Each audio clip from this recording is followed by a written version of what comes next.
चढ़ेंगे हम कारवां पा लिया है तुम्हें पाके हम।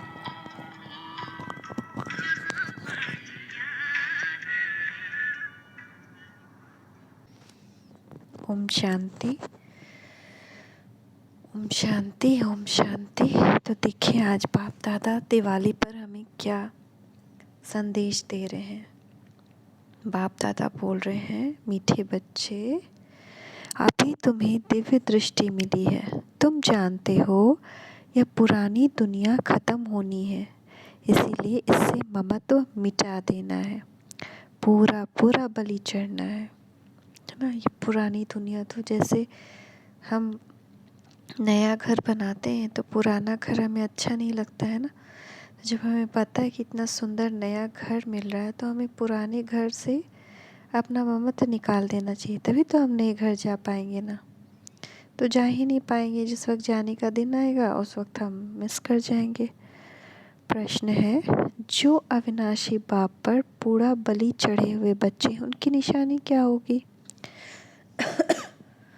उत्तर, वो अपना पैसा आदि फालतू खर्च नहीं करेंगे, है ना। वो अपना पैसा जो है ना वो फालतू खर्च नहीं करेंगे पटाखा वटाखा पर। भक्ति मार्ग में दीपावली आदि पर कितना बारूद जलाते हैं, अल्पकाल की खुशी मनाते हैं। तुम जानते हो ये सब waste of time, waste of money, waste of energy है। यहाँ तुम्हें ऐसी खुशियाँ नहीं मनानी क्योंकि तुम तो वनवास में हो। तुम्हें इन कांटों की दुनिया से फूलों की दुनिया में जाना है। ये सारी चीज़ें जो है ना वो अल्पकाल की हैं। एक दिन मनाएंगे, दूसरे दिन से फिर से वही। तो आज का गाना है, तुम्हें पाके हमने जहाँ पा लिया है। तो हम अपनी रियल दिवाली मनाएं ना। हम दीप राज के पास दीप रानी बनकर जाएं आत्माएं, और उनसे अपना दीवा जगाएं, अपनी इनर क्वालिटीज़ जगाएं। वो इनर क्वालिटीज़ ही तो रियल में संसार में रोशनी फैलाएगी, ज्ञान की रोशनी।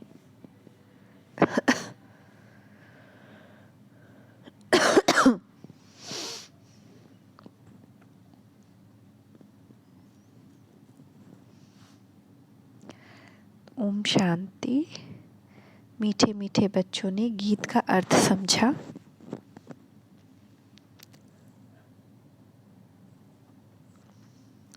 अब तुम बच्चों ने बाप को पाया है, तुमको बाप मदद देते हैं 5 विकारों को जीतने की, अर्थात माया पर जीत पहन जगत जीत बनने की।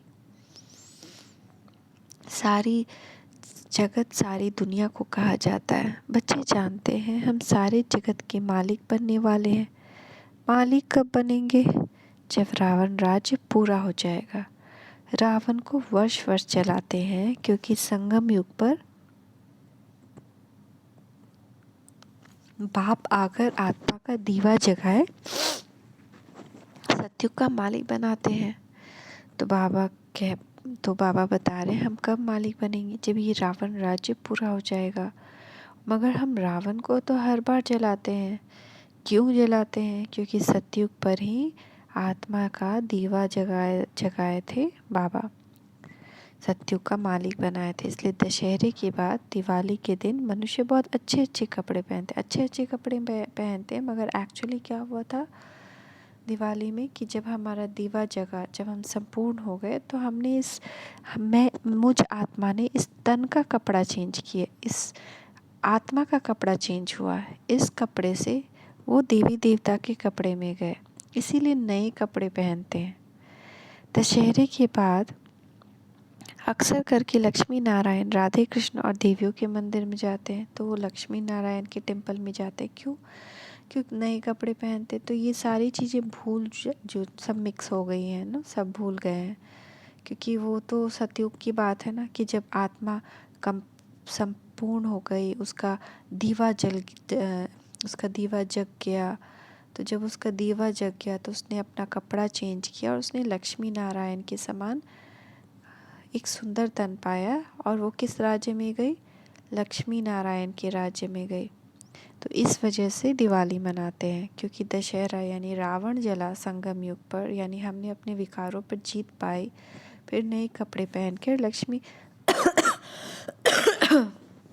नारायण के राज्य में गए।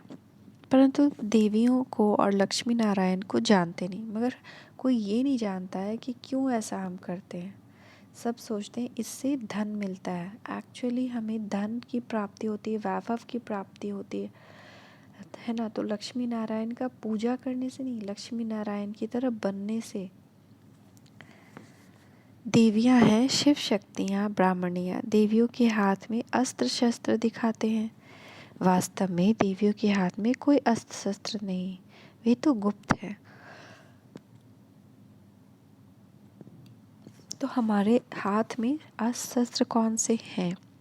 एक्चुअली स्थूल अस्त्र नहीं है, लेकिन ज्ञान की तलवार है ना, शक्तियों की गदा है, सुदर्शन चक्र है, कमल का पुष्प है, पवित्रता को धारण करने के कारण।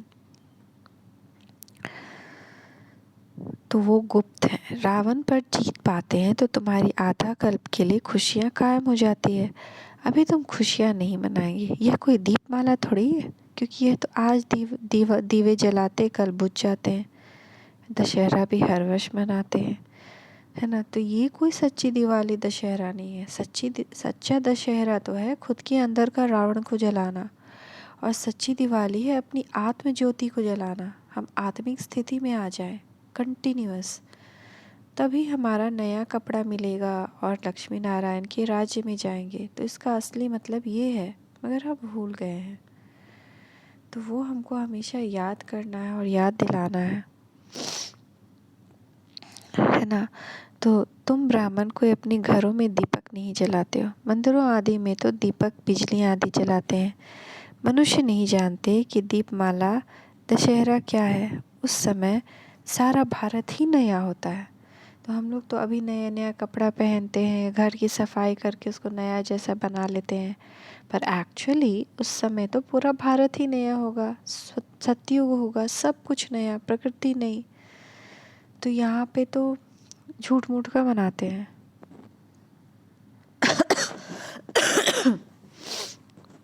दीपक आदि जगाना यह सब भक्ति मार्ग का है। भक्ति मार्ग में कितने पैसे वेस्ट करते हैं, उस दिन बारूद कितना जलाते हैं, उससे क्या फ़ायदा होता है? पूरा प्रकृति और ही गंदा हो जाता है।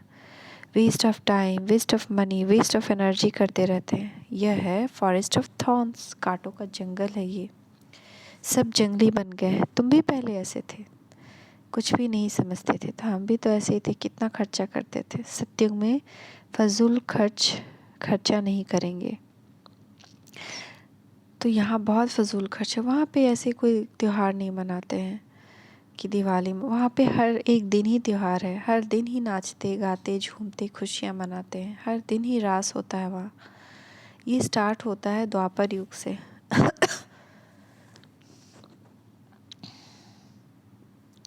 पहले तो हर बहुत लोग जो ज्ञान में नहीं थे सब लोग करते थे, मैं भी करती थी। कपड़ों पे खर्च, इस पे खर्च, उस पे खर्च। यहाँ तो फजूल खर्चा बहुत है। दान पुण्य करने से भी अल्पकाल का फल मिलता है। अगर हम दान पुण्य भी करें तो थोड़ी टाइम का फल है वो। तुम जानते हम अविनाशी बाप पे बलि चढ़ते तो हमारा सब कुछ अविनाशी हो जाता है। अगर हम पूरा कुर्बान जाए बाप पे, मेरा सब कुछ तुम्हारा, मेरा कुछ नहीं, मेरे सिर्फ तुम हो, बस उसकी श्रीमत लेकर सारे कार्य करना है। जितना हो सके, अगर पैसा बचे ईश्वरीय कार्य में लगाना है।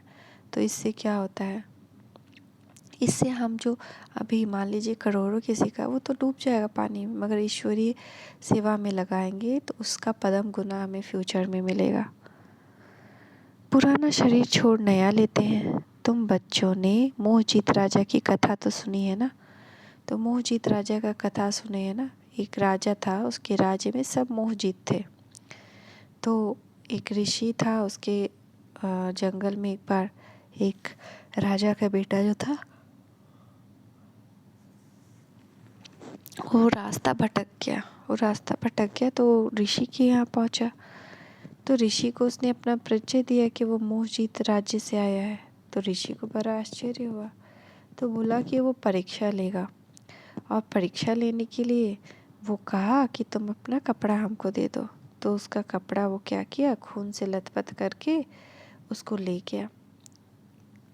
पहले उसके भाई बहन को दिखाया, तो उसके भाई बहन बोले अच्छा नहीं रहा, कोई बात नहीं, उसको किसी और का भाई बहन बनना है।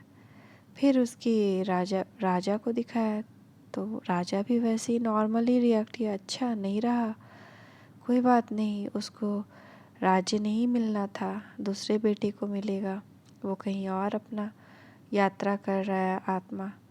उसके बाद सोचा कि ये लोग तो ऐसे कर रहे हैं, माँ तो ज़रूर रिएक्ट करेगी। माँ को भी दिखाया, माँ का भी कोई रिएक्शन नहीं हुआ। उसके बाद प्रजा को दिखाया, प्रजा में भी कोई रिएक्शन नहीं हुआ।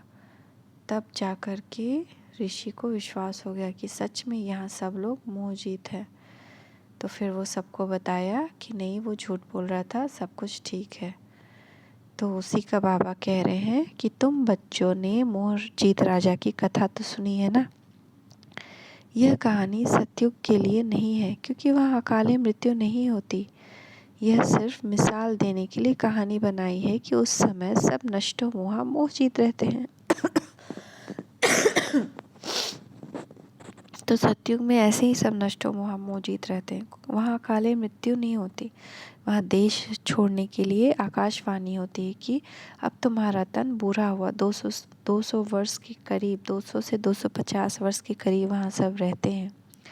उसके बाद आकाशवाणी होती है कि अब तुम्हारा शरीर बूढ़ा हुआ, दूसरा शरीर बदलो। तो जैसे ही तो आत्मा बहुत खुश हो जाती है कि उसको नया नया बच्चे का शरीर मिलेगा, और जैसे सर्प अपना खाल बदलता है, वैसे आत्मा वहाँ खुशी खुशी अपना शरीर बदलती है। न किसी परिवारजन को कोई गम होता है, और न ही आत्मा दुखी होती है, कोई कष्ट नहीं, कोई दुख नहीं। शरीर सहित पुरानी दुनिया से ममत्व मिटाना है, क्योंकि तुम नई दुनिया में जा रहे हो। पुरानी दुनिया के साथ किसका ममत्व होता है, किसका ममत्व होता है क्या?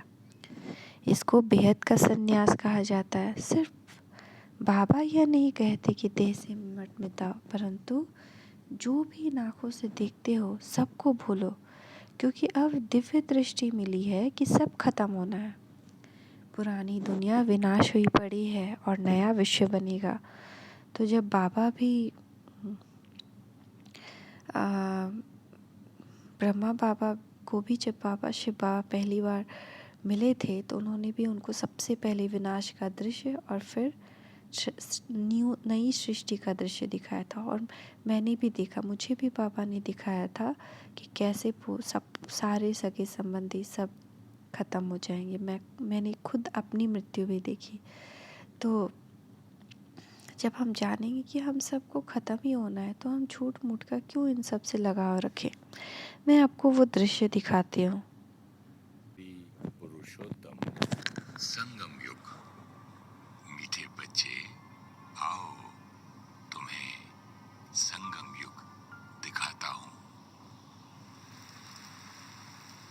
1936 हैदराबाद, सिंध। दादा लेखराज सिंध के नामी ग्रामी जौहरी हैं। परिवार और व्यापार की जिम्मेदारियां संभालते हुए अपने व्यवहार और सेवा भाव के लिए समाज में प्रसिद्ध हैं। धार्मिक प्रवृत्ति वाले हैं।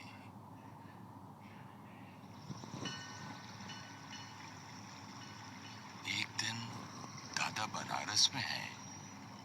वहां उन्हें एक विचित्र अनुभव होता है।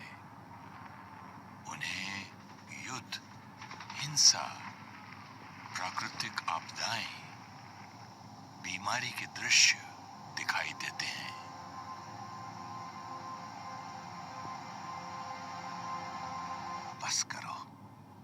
बस करो प्रभु, अब और नहीं देखा जाता।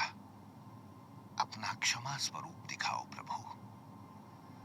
दादा ने देखा, विनाश के धुएं से ऊपर उड़ते हुए सितारे परम धाम जा रहे हैं।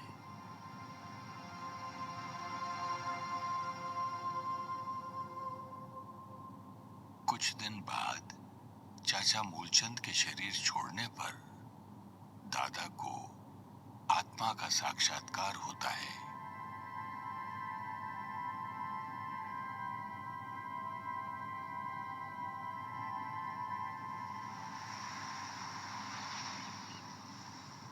दादा को वैराग्य आने लग गया है। तो आपने देखा ना कि कैसे शिव बाबा ने ब्रह्मा बाबा को वैराग्य दिलाया, उनको भी विनाश का सीन दिखाया। तो इसी तरह बाबा हमको भी बता रहे हैं कि बच्चे ये सब ख़त्म होने वाला है। एक ही धमाके में जब थर्ड वर्ल्ड वॉर होगा, सभी आत्माएं ऊपर की ओर चली जाएंगी। कुछ दृश्य ऐसे भी आ सकते हैं जो हम सह नहीं सके। इसलिए बाबा कह रहे हैं कि योग करो, ज्ञान लो और धारणा करो, सेवा करो। इन सब के साथ जब अगर तुम अपने आप को परिपक्व कर लोगे तो तुम इस कष्ट से बच जाओगे। तुम्हारा ध्यान सिर्फ नई दुनिया की तरफ चला जाएगा। तो इसीलिए बाबा कहते हैं तुम जो भी इन आँखों से देखते हो सबको भूलो, क्योंकि अब दिव्य दृष्टि मिली है कि सब खत्म होना है। पुरानी दुनिया विनाश हुई पड़ी है और नया विश्व बनेगा।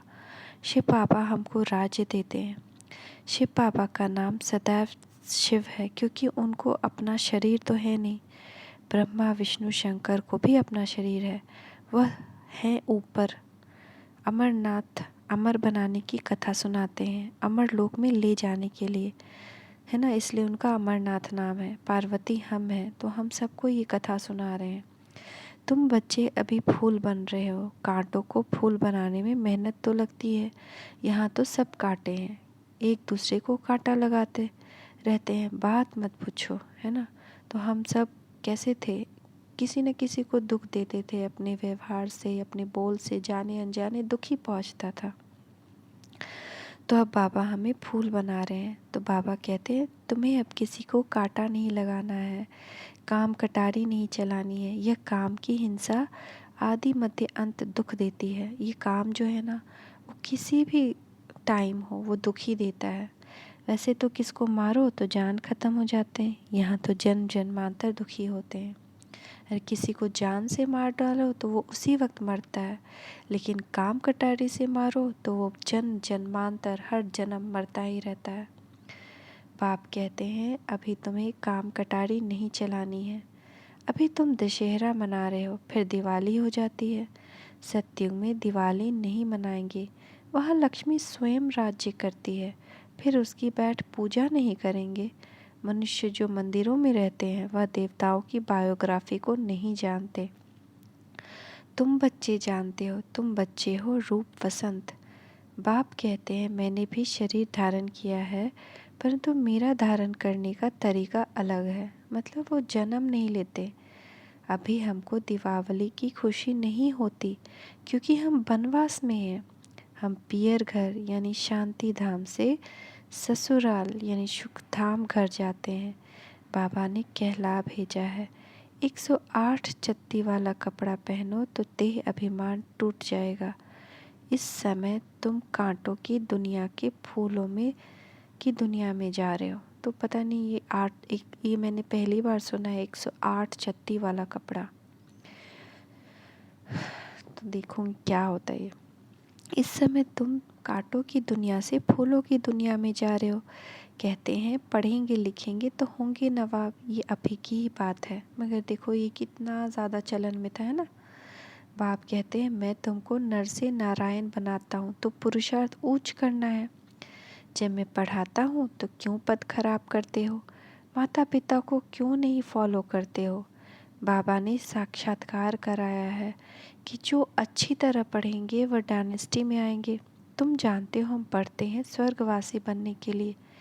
लोग समझते हैं मनुष्य मरते हैं तो स्वर्गवासी होते हैं। तुम जानते हो कि बाबा ही आकर स्वर्ग में ले जाते हैं और रावण फिर नरकवासी बना देते हैं। मनुष्य कहते हैं हिंदू चीनी भाई भाई, है ना।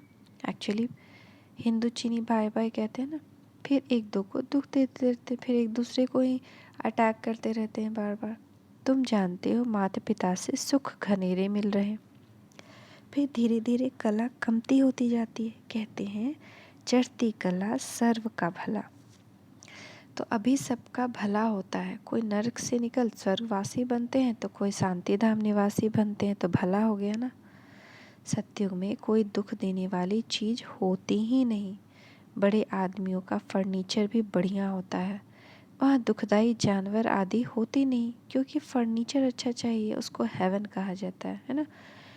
जैसे बड़े आदमियों के घर सब कुछ बड़ा होता है, तो वैसे जब हम आत्माएं बहुत श्रेष्ठ हो जाती हैं तो वहाँ के जीव जंतु भी श्रेष्ठ होते हैं। वहाँ पे टाइगर के साथ तो सब खेलते हैं, वहाँ टाइगर कुछ नहीं करता। हिंसक तो वो तब होते हैं जब हम हिंसक हो जाते हैं। इनफैक्ट तो आजकल बर्ड्स भी हिंसक हो गए हैं। तो बर्ड्स तो पहले हिंसक नहीं होती थी ना, पर अब देखो बर्ड्स भी एक दूसरे में भी वो लड़ते रहते हैं, क्योंकि यही वाइब्रेशन है सारी हवा में।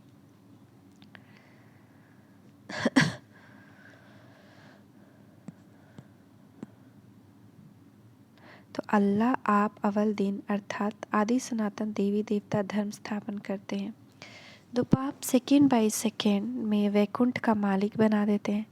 बाप अव्वल दिन का साक्षात्कार कराते हैं। ऐसे नहीं बच्चे कहें साक्षात्कार में जाएं। बाबा ने कहा है ध्यानी से ज्ञानी मुझे प्रिय है। तो बाबा को ध्यान ही प्रिय नहीं है जो ध्यान में चले जाते हैं, बल्कि ज्ञानी प्रिय हैं जो ये ज्ञान लेते हैं और योग करते हैं। ध्यान में माया प्रवेश करती है, ज्ञान में माया नहीं आती। जो नौंधा भक्ति करते हैं उनको बाप साक्षात्कार कराते हैं। यहाँ कोई नौंधा भक्ति नहीं की जाती। छोटी छोटी बच्चियों को साक्षात्कार हो जाता है। यहाँ तो कहा जाता है अगर ध्यान की आदत पड़ गई तो पढ़ाई नहीं पढ़ सकते। शुरू में कितना ध्यान के प्रोग्राम ले आते थे, परंतु आज है नहीं। ज्ञानी तो आत्मा को किसी बात में संशय नहीं आता। संशय आया पढ़ाई छोड़ी, गोया बाप को छोड़ा। अब सूर्यवंशी देवी देवताओं का की राजधानी स्थापन हो रही है, और धर्म स्थापक कोई राजधानी स्थापन नहीं करते। वह तो जब धर्म की वृद्धि हो जाती है तब राजाई चलती है। तो तुम अब विश्व का मालिक बन रहे हो। कोई नया आए तो पूछो परमपिता परमात्मा से तुम्हारा क्या संबंध है। कहेंगे बाबा है। बाबा स्वर्ग स्थापन करते हैं और रावण नर्क बनाते हैं। जिसने स्वर्ग बनाया उसकी पूजा करते हैं, जिसने नर्क बनाया उसको जलाते हैं। क्योंकि नर्क में मनुष्य काम चिता पर जलते हैं तो गुस्से में आकर रावण को जलाते हैं। परंतु रावण जलता नहीं, सिर्फ कहते हैं परंपरा से चला आता है, परंतु परंपरा का अर्थ नहीं जानते। परंपरा ये सिर्फ द्वापर में 200-300 साल बाद शुरू हुई। सत्युग और त्रेता में ऐसी कोई परंपरा नहीं थी। दुश्मन की एफिजी जलाते हैं। रावण को भला क्यों जलाते हो? क्योंकि रावण तुमको जलाते हैं, तुम रावण को जलाते हो, परंतु मनुष्य कुछ भी नहीं जानते। सत्युग में तो संपूर्ण निर्विकारी होते हैं, वहाँ रावण को नहीं जलाते। उसको कहा जाता है वाइसलेस वर्ल्ड। हम पैराडाइज वासी बनने के लिए बाप से स्वर्ग का वर्षा ले रहे हैं। श्राप देने वाला है रावण। रावण किसको कहा जाता है? 5 विकार स्त्री के, 5 विकार पुरुष के। सत्युग में यह विकार नहीं थे। सन्यासी तो बाद में आते हैं, अभी तो देवता धर्म है नहीं, वह फिर से स्थापन हो रहा है। 108 की माला बन रही है तो प्रजा भी तो चाहिए ना। जयपुर का राजा एक था, प्रजा कितनी थी? अभी माला तो बनती है, प्रजा भी चाहिए। जो यहाँ बच्चे बनकर फिर चले जाते हैं वह हल्की प्रजा में चले जाते हैं। कहते हैं गृहस्थ व्यवहार में रहते जीवन मुक्ति चाहिए। जीवन मुक्त तो एक नहीं होंगे, पूरा घराना चाहिए। अष्टापा गीता में लिखा है सेकंड में जीवन मुक्ति मिली, लेकिन कैसे मिली वह नहीं जानते। आदि सनातन देवी देवता धन बहुत सुख देने वाले, तो जो बच्चे बनकर चले जाते हैं ना वो हल्की प्रजा में आते हैं, वो राजा नहीं बनते। राजा में वही बनते हैं जो बाप के बन जाते हैं, पूरा बलिहार जाते हैं, जो ज्ञान योग धारणा और सेवा चारों सब्जेक्ट में अच्छे नंबर लाते हैं। ये बाबा के सब्जेक्ट हैं। जैसे स्कूल में हम अच्छे सब्जेक्ट लाएं, अच्छे मार्क्स लाएं तो हम रैंक में आएंगे ना। तो इसी तरह से एक भी सब्जेक्ट में फेल हो गए तो हम फिर दूसरे क्लास में नहीं जा पाएंगे। उसी तरह से यहाँ बाबा ने हमें 4 सब्जेक्ट दिए हैं, ज्ञान योग धारणा और सेवा। ये कितना हम ज्ञान और योग को अपने अंदर समाते हैं, कितना निर्विकारी बनते हैं और कितनी मनसा सेवा, स्थूल सेवा या कर्मणा सेवा करते हैं। वाचा सेवा, 3 सेवा है, मनसा वाचा कर्मणा। तो वह नहीं जानते आदि से सनातन देवी देवता धर्म बहुत सुख देने वाला है। जबकि राजाएं मिल रही है तो फिर हम क्यों ना श्रीमत पर चलें। जब हमको कहीं पे फ्री का एक प्लांट भी मिलता है, फ्री का एक रबर पेंसिल इरेज़र भी मिलता है, तो हम दौड़े चले जाते हैं। तो जब हमें यहाँ राजाई मिल रही है तो ये समझ में नहीं आता कि हम लेते क्यों नहीं। क्यों न कमल फूल समान बने। तुम ब्राह्मण हो ना, तो शंख चक्र गदा पद्म तुम्हारे पास है। मनुष्य दीप माला पर सिर्फ एक दिन नया कपड़ा पहनते हैं, मंदिरों में जाते हैं। श्री कृष्ण जन्माष्टमी पर नए कपड़े नहीं पहनते, दीपावली के दिन नए कपड़े पहनते हैं, एवरीथिंग न्यू। उस दिन दुकानदार अपना पूरा पुराना खाता ख़त्म कर नया खाता शुरू करते हैं। तो हमको क्या करना है, अपना पुराना विकर्मों का खाता बंद कर सुकर्म का, पुण्य का खाता, दुआओं का खाता, खजाना, सब खाता बनाना है। तुम भी अब अपना पुराना खाता ख़त्म कर नया शुरू कर रहे हो। बाप फ़ायदा कराते हैं, रावण घाटा कराते हैं। फ़ायदा कैसे होगा। मन मना भव मध्याजी भव, विष्णु मध्य में है ना। मध्याजी माना बाप ब्रह्मा द्वारा विष्णुपुरी की स्थापना करते हैं तो पुरानी दुनिया विनाश हो जाती है। तो शिव बाबा कलयुग के अंत में आते हैं, फिर सतयुग की आदि होती है। लिखा भी है ब्रह्मा द्वारा स्थापना। ब्रह्मा तो प्रजापिता है ना, तो तुम किसके बच्चे हो, शिव के हो या ब्रह्मा के बच्चे हो। कहते भी हैं तुम माता पिता, बरोबर। प्रैक्टिकल में माता पिता अब है, पढ़ाई पढ़कर फिर वर्षा पा रहे हो, फिर रावण आकर दुखी बनाते हैं। दुख भी धीरे धीरे बढ़ता है। विषय सागर यह कलयुग है, सतयुग है क्षीर सागर। विष्णु को क्षीर सागर में दिखाते हैं। तुम जानते हो बरोबर, वह क्या जाने दशहरे दीपावली को, हम तो राज समझ गए हैं। जानते हो कल हम स्वर्ग में थे, अब नर्क में हैं, फिर कल स्वर्ग में होंगे। कल क्यों कहते हैं, क्योंकि रात के बाद दिन आता है। कोई आए तो पूछो ये आश्रम किसका है, नाम सुना है, प्रजापिता ब्रह्मा। इतने ब्रह्मा कुमार कुमारियाँ तो ब्रह्मा बाप हुआ, बाप से वर्षा ही मिलेगा। बाप कहते हैं मुझे याद करो तो मध्याजी भव। बाप धंधे को की मना नहीं करते, बाप कहते हैं कि धंधा फल करो, परंतु बाबा को याद करो क्योंकि उनसे वर्षा मिलता है। यह भीति है ना, और जगह भीति नहीं होती, स्कूल में भी भीति होती है। तभी कहते हैं कि student life is the best. यह बेहद की पढ़ाई है, बेहद की हिस्ट्री ज्योग्राफी को तुम जानते हो, स्कूल में जाकर बताओ।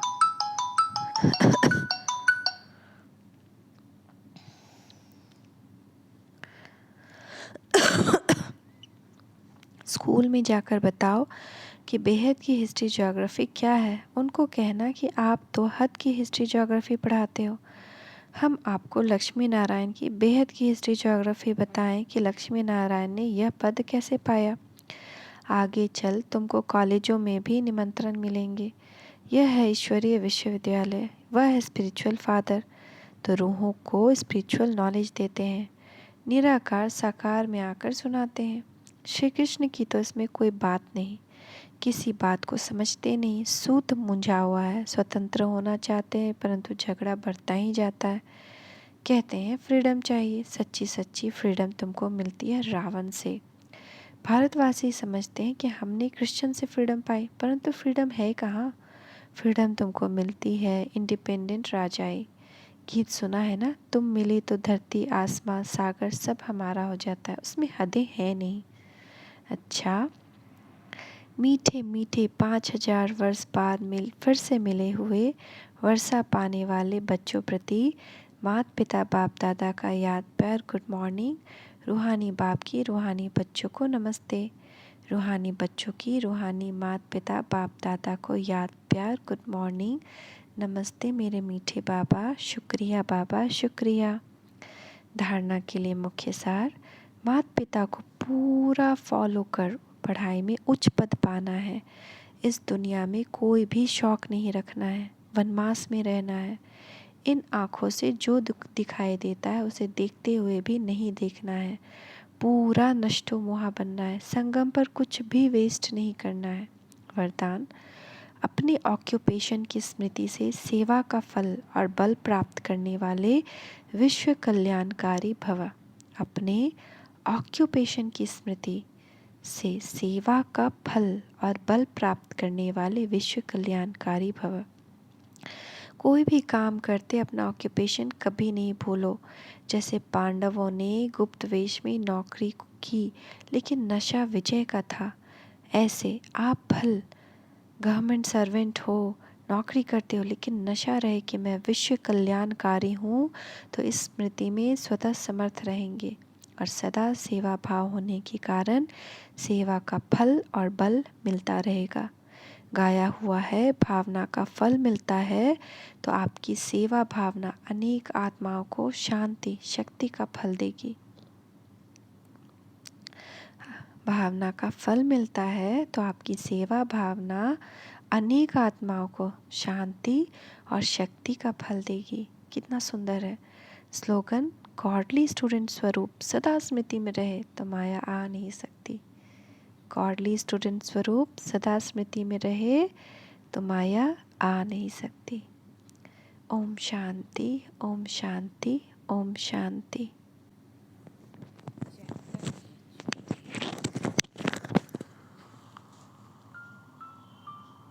देह रूपी देह में जगमगा रहे हो। दोनों भ्रुकुटी के मध्य दिव्य ज्योति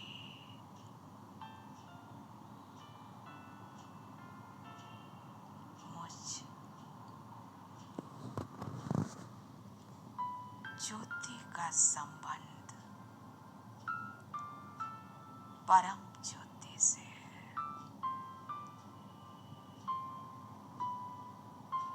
ज्ञान सूर्य परमात्मा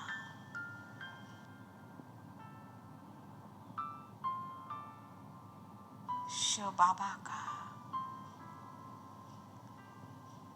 दिव्य प्रकाश निरंतर मुझ पर पड़ रहा है।